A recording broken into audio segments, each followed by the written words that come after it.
tanya nih, Ponono, bagaimana sih awal dari membentuk karakter Teras Empang ini sendiri? Awalnya bagaimana itu?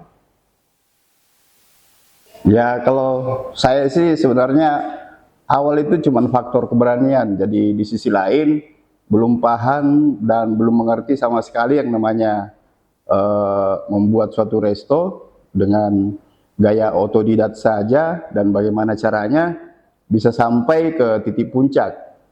Jadi terus terang saya bilang, kalau kita membuat suatu resto, pada dasarnya itu ya memang harus kita pasang strategi. Strategi dalam bentuk misalnya melihat pasar di sekitar kita. Bagaimana supaya barang yang kita mau jual terus supaya bisa orang bisa tertarik, orang bisa kayak bagaimana sehingga ceritanya resto itu bisa kita kembangkan.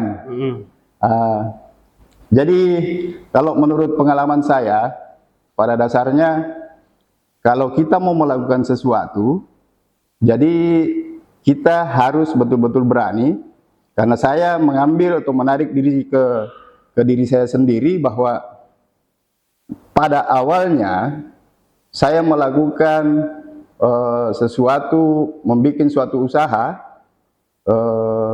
artinya begini. Dengan modal keberanian, tanpa modal pun, tanpa bagaimanapun, intinya, jadi kita harus selalu mengaplikasikan dan jangan selalu cuman membayangkan, jangan selalu cuman berpikir. Yang penting kita eksis. Action ya, action itu yang penting. Benar-benar. Tapi apa namanya kan? Setahu saya Teras Empang ini beberapa tahun kemudian setelah merintis dari awal ya, beberapa tahun kemudian itu kan bermunculan resto-resto baru nih. Nah kira-kira waktu itu, sewaktu Ponono masih di situ itu gimana kiatnya itu agar pelanggannya itu nggak kemana-mana gitu? Jadi saya pakai strategi teknik begini. Dengan bermunculnya dengan yang namanya pesaing-pesaing usaha di sekitar-sekitar kita, jadi kita kan bisa meramu, dalam artian meramu dalam bentuk begini. Setelah setahun kita melihat kondisi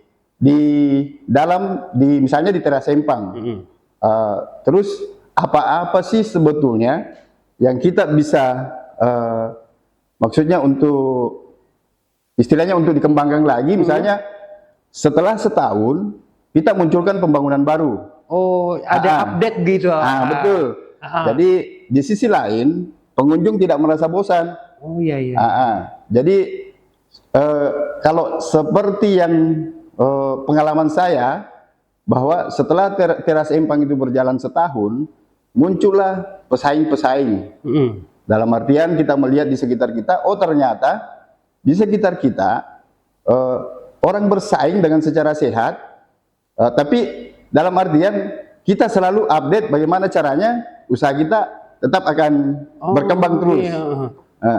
Jadi melihat kompetitornya bikin A, bikin B, nggak langsung terpengaruh begitu ya? Tidak terpengaruh, benar. Tapi fokus pada resto sendiri. Gitu.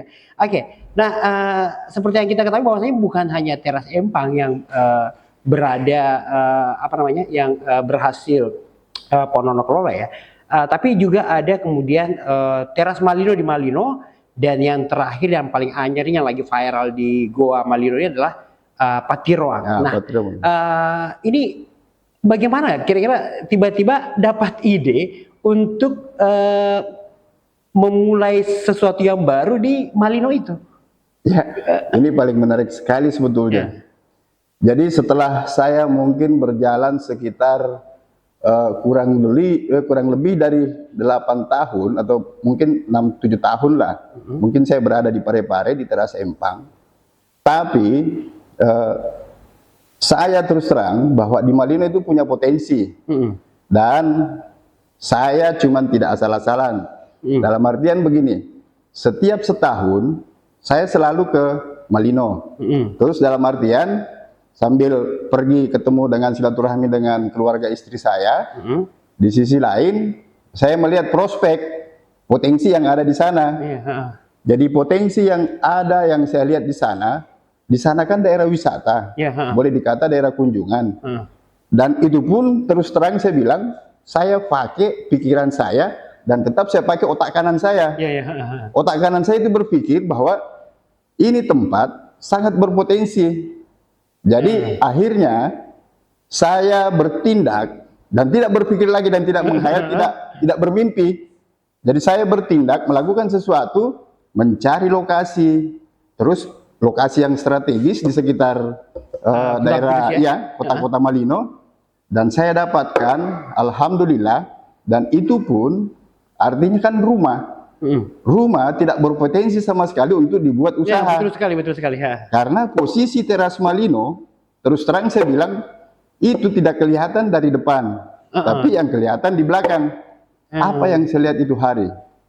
Dan yang saya lihat bahwa sewaktu saya bercerita dengan si pemilik rumah, terus terang saya bilang bahwa ternyata sebetulnya bukan bangunannya yang saya sewa, tapi yang saya sewa sebetulnya view-nya yang saya sewa. Oh iya. Tapi terus terang saya bilang, itu awal sempat ya merasa berpikir juga bahwa apakah betul dan bagaimana nantinya kira-kira ini kalau saya membuat sesuatu, kira-kira ada nggak kira-kira pengunjung yang datang dan mencicipi saya punya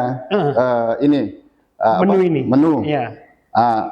Dengan dasar alhamdulillah, ternyata di Malino setelah saya membuka, ternyata anak-anak muda di sana membutuhkan tempat semacam tongkrongan di Malino.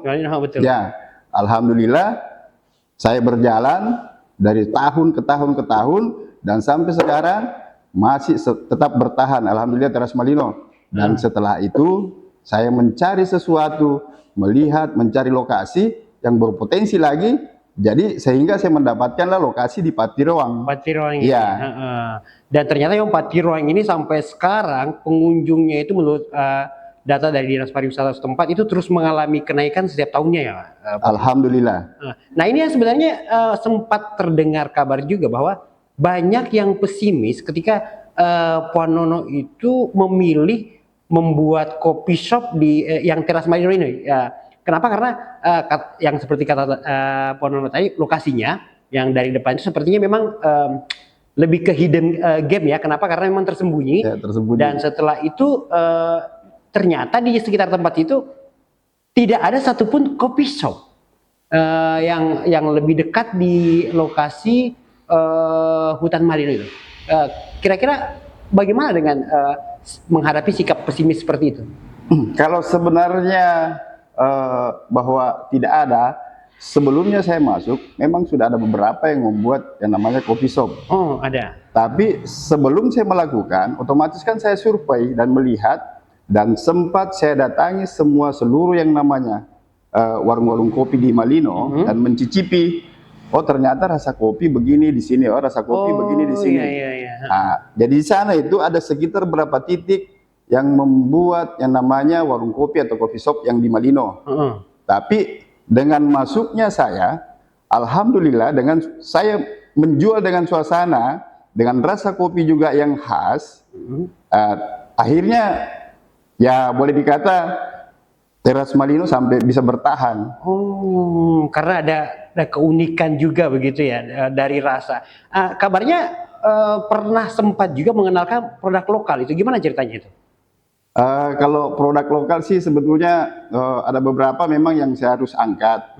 Dalam artian segala sesuatunya kan yang namanya kalau kita melakukan sesuatu di suatu tempat daerah, itu kan kita harus mengangkat yang namanya kearifan lokal. Seperti yang saya buat, yang saya bikin, contohnya ada kopi yang saya namai kopi Cika, namanya itu kopi Cika. Kopi Cika. Terus ya, jadi tetap kan yang namanya khas-khas tradisional di sana tetap saya buat. Kenapa mesti saya buat nama kopi Cika? Bahasa Cika kan di sana Cikali gitu. Jadi alhamdulillah dengan munculnya kopi Cika, akhirnya ternyata menjual juga sebetulnya. Iya. Nah, identiknya kopi Cika dengan kopi lainnya apakah jenis kopi yang digunakan atau cara meraciknya yang beda nih, yang membuat ada unsur lokal di dalamnya itu? Ya, jadi kami membuat sebenarnya identik rasanya itu memang terasa soft memang rasanya, dibandingkan dengan kopi-kopi susu biasanya yang lain. Oh, jadi itu juga jadi trik market juga ya, bagaimana bisa menggait pelanggan tanpa melupakan isu lokal sekitar. Jadi sambil jualan sebenarnya bisa memperkenalkan Malino ataupun Kabupaten Goa secara tidak langsung ya, dengan lewat nama kopinya itu. Ya, benar. Oke. Nah, kembali ke Patiroang nih sebenarnya nih. Patiroang sendiri memang dikenal sebagai salah satu kafe resto mewah di Malino dengan pemandangan unik nih, karena dia punya pematang sawah dan juga hutan bambu. Kemudian desainnya yang katanya lebih mirip dengan salah satu tempat yang ada di Bali. Sebenarnya inspirasinya itu dari mana itu awalnya? Jadi sebetulnya Patiroang juga ini mungkin sangat unik sekali, karena kenapa? Di Malino sebetulnya kalau kita mau berpikir, jadi banyak investor yang masuk, jadi pemikirannya itu kalau dia berinvestasi di Malino, dia tidak pernah fokus ke wisata kuliner. Iya, jadi selalunya ke penginapan. Ya, mungkin dia pikir bagaimana kira-kira kalau misalnya saya membuat sesuatu terus nggak laku lah begitu. Yang namanya kan yang di sini kan yang kita yang kita lakukan bahwa itu sangat riskan sekali. Karena kenapa? Kita ini menjual makanan, artinya begitu, menjual makanan. Jadi dalam artian orang tidak sampai berpikir ke Malino melakukan sesuatu yang namanya menjual makanan. Mungkin faktor pikirannya bahwa nanti cepat basi. Oh iya betul. Jadi dengan dasar ini saya berani melakukan sesuatu, jadi membuat, jadi inspirasi sehingga muncul yang namanya bambu. Karena memang kan di Malino itu kan dalam artian memang penghasil bambu. Termasuk penghasil bambu ya di Goa. Termasuk penghasil bambu terbesar juga dari Toraja. Dan kalau dibandingkan dari segi kualitas mungkin lebih bagus di Malino. Jadi terus terang saya bilang bahwa sebenarnya saya membuat sesuatu dengan gaya begitu keunikan karena faktor dari jauhnya tempat kota Malino ke Patiroang ini. Jadi kita kan membuat yang unik. Bagaimana caranya orang bisa sampai ke sana dengan rasa penasarannya, sehingga dia bisa mencicipi makanannya dengan rasa-rasa khas juga. Jadi bisa dibilang sebenarnya Patiroang ini adalah salah satu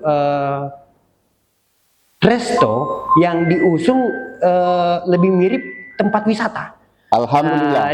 Jadi boleh dikata di Malino ini baru pertama mungkin yang namanya wisata kuliner itu di Patiroang. Patiroang. Ya.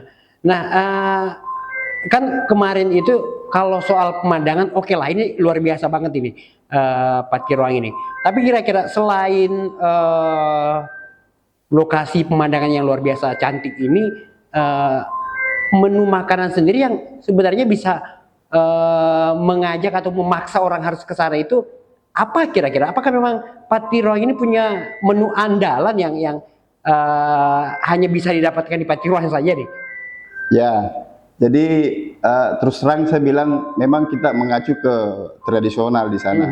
Dalam artian menu andalan di sana kan kita angkat dengan Pak Lucek-lanya. Oh iya. Ya, Malino itu dikenal dengan Pak Lucek-la. Boleh dikata kalau misalnya di daerah kita ini di Parepare itu kan bahasanya kayak ikan kering begitu. Jadi biasanya kan orang-orang di sana, jadi kalau misalnya Pak Lucek-la itu bisa tahan lama untuk sampai berapa hari, sampai 1 minggu, nggak pernah yang namanya basi apa semua.